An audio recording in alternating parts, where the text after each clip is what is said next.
यहाँ पर एक सेट UN दिया गया है जिस सेट में एलिमेंट्स जो होंगे वो पॉजिटिव इंटीजर होंगे, n से लेस होंगे और रिलेटिवली प्राइम टू n होंगे।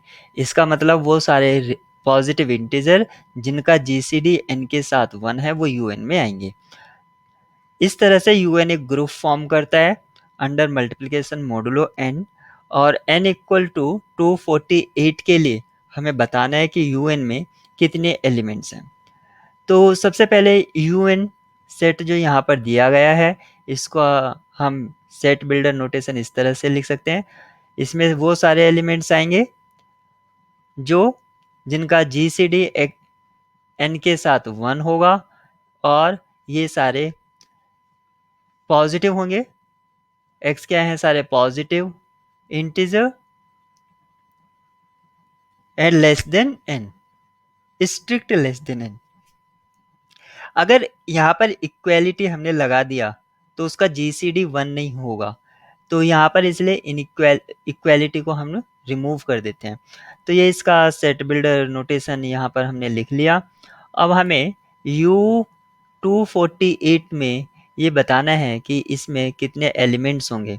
कितने एलिमेंट्स होंगे इसका मतलब इस सेट का जो ग्रुप फॉर्म कर रहा है हमें बताना है ऑर्डर, यानी कि number of elements in UN।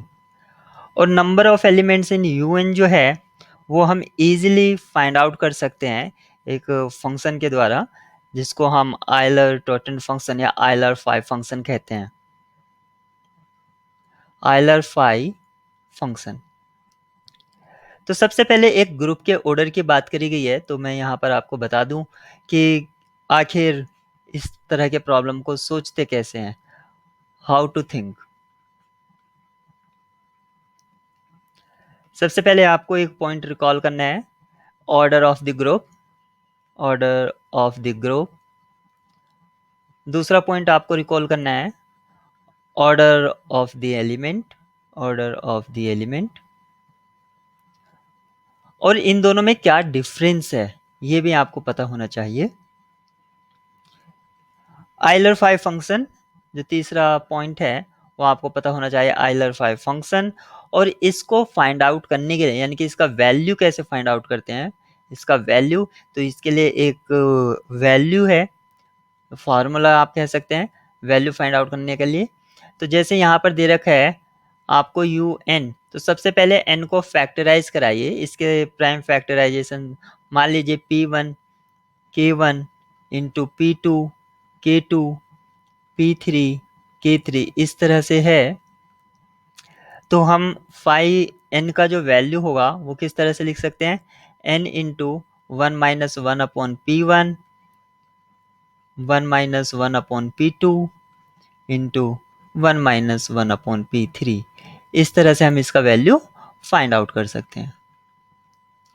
यहाँ पर जो दिया गया है n इक्वल टू 248 दिया गया है, और साथ ही साथ आपको ये भी पता होना चाहिए कि जो अगर फाई n, अगर n यहाँ पर प्राइम होता है तो आपको कोई फार्मूला अप्लाई नहीं करना है, इसका जो वैल्यू होता है n माइनस 1 होता है। जैसे फाई 7 तो यहाँ पर इसका वैल्यू डायरेक्ट 6 हो जाता है इफ n इज प्राइम। अब हम निकालते हैं ऑर्डर ऑफ U48 का। इसका ऑर्डर निकालने के लिए हमने आयलर फाई फंक्शन यूज़ किया, क्योंकि आयलर फाई फंक्शन जो है वो ऑर्डर ऑफ UN देते हैं। तो ये हमने लिखा 248। इसको हम लिख सकते हैं 5 2 raise to the power 3 into 31। एक प्रॉपर्टी और रिकॉल करेंगे आयलर फाई फंक्शन की, वो प्रॉपर्टी जो है प्रॉपर्टी 4 कह सकते हैं आप, कि अगर फाई एम एन इस तरह से है तो हम लिख सकते हैं उसको phi M into phi N, condition इनका जो GCD है वो 1 होना चाहिए। तो हम इस वाले को लिख सकते हैं phi 2 raise to the power 3 into phi 31। 31 prime है तो इसका आ जाएगा आपका 30 वैल्यू यहाँ से, और इसको हम लिख सकते हैं 2 raise to the power 3 into 1 minus 1 upon 2। तो ये वैल्यू आपको मिलेगा 8 इंटू हाफ इंटू 30, आप ऐसे समझ सकते हैं। तो यहाँ से 4 टाइम्स कैंसिल आउट हो गया, तो इसका आंसर आया 120। तो यहाँ पर 120 ऑप्शन बी है, तो इसका ऑप्शन बी करेक्ट आंसर।